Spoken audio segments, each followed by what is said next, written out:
எதுக்கு இந்த ஆர்.என். ரவி சொல்றதுக்கெல்லாம் போய் கேட்டுட்டு போகணும்? சி அப்படின்ட்டு போட்டு போகணும்ல. ஆர்.என். ரவி பேசுறதுல என்ன? தமிழ்நாட்டில் கல்வியில் அப்படி இருக்கு இப்படி பேச உங்களுக்கு மேலே தகுதி இருக்கா? பீகார்லேருந்து அங்கேருந்து வந்துட்டு சொல்ல போனால் உங்களுக்குலாம் கிண்டி பக்கத்தில் அவ்வளோ பெரிய மாளிகை எது கொடுக்கணும்? இன்னைக்கு உச்சபட்சமாக வேலை 8 மணி நேரம் வேலை செய்கிறாரா? முதல்ல வேலை செய்கிறது கிடையாது. இப்படி ஒன்றிய அரசில் இருக்கக்கூடிய அதிகாரிகளாகட்டும், இந்த ஆர்எஸ்எஸ் கும்பலை சேர்ந்த உயர்பதவியில் இருக்கிறோம் 8 மணி நேரம் வேலை செய்கிறதே கிடையாது. நான் மீண்டும் எதுக்கு நம்ம வரி பணத்தை கொடுக்கணும்? இல்லை ஒரு முடிவு செய்யுங்க, தமிழ்நாடை நீங்கள் தனியாக நீங்கள் பார்த்துக்கோங்கன்னு சொல்லுங்கள். அதை பற்றி என்ன பற்றி யோசிப்போம். எங்கள் கிட்ட இருந்து எல்லா வரிப்பணமும் வாங்கிக்குவீங்க, எதுவுமே எங்களுக்கு செய்ய மாட்டீங்கன்னா என்ன உங்களுக்கு செய்யணும்? செய்ய வேண்டிய அவசியம் இல்லைங்கிறதா. அதாவது இது திமுக அரசுக்கு மட்டும் கிடையாது, தமிழ்நாட்டுக்கு பாடம் கற்றுக்கணும்னு நினைக்கிறாங்க. ஒரு செயற்கையான ஒரு நிதி பற்றாக்குறையை ஏற்படுத்தி அதன் மூலமா வேற வழி கிடையாது, நீங்க ஆர்எஸ்எஸ் பிஜேபி கும்பலை தான் நீங்க நாடுன்னு என்று தமிழ்நாட்டு மக்கள் கற்றுக் கொடுக்குறாங்க.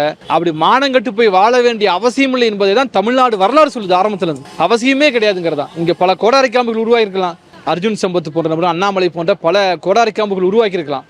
ஆனால் தமிழ்நாடு எப்போதும் இந்த ஆர்எஸ்எஸ் பாஜக பாசிச கும்பலோடு ஒன்று கலக்காது. நீங்க என்னதான் நுகத்தடியில் பண்ணாலும் திமிரி எழும் திருப்பி அடிக்குமே தவிர ஒருபோதும் உங்க காலடியை விழாது.